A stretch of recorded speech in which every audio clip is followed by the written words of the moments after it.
Ma petite sœur est anti des Black Blocs. Mais on nous a mis dans un monde aussi, on nous a fait croire. Oui, non, mais je connais très bien en fait ce milieu-là justement c'est des gens qui ont été dépassés par le mouvement parce qu'ils vivent dans un. Les Black Blocs, on m'interrogeait sur les Black Blocs. C'est des personnes qui ont qui produisent des choses intellectuelles très importantes, qui diffusent, etc.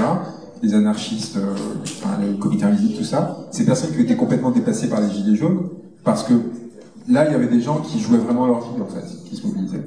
Les gens ne jouaient pas à la révolution le 17 novembre, le 24 novembre. C'est pas des bourgeois ou des anciens bourgeois qui s'encanaillent et qui après reviennent à leur position sociale et qui trouvent.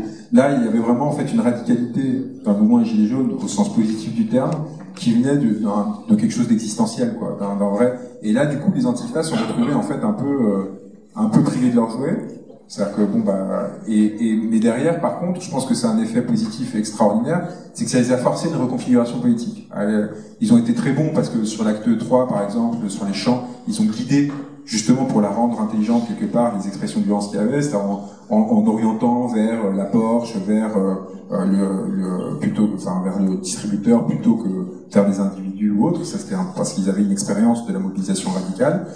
Et derrière, surtout, depuis, j'ai vraiment senti une remise en question profonde de ce qu'était leur rapport à la révolution, qui jusqu'alors était quand même quelque chose de très virtuel, ou une forme de chose qui pouvait s'accommoder avec une forme existentielle. Vous viviez dans la révolution sans jamais la faire réellement. Et là, ils ont compris, en fait, qu'ils pouvaient, pour la première fois, se retrouver accompagnant d'une force majoritaire dans le pays, qui pouvait vraiment changer à l'échelle d'un pays, et pas seulement à des échelles locales, la vie de millions de personnes.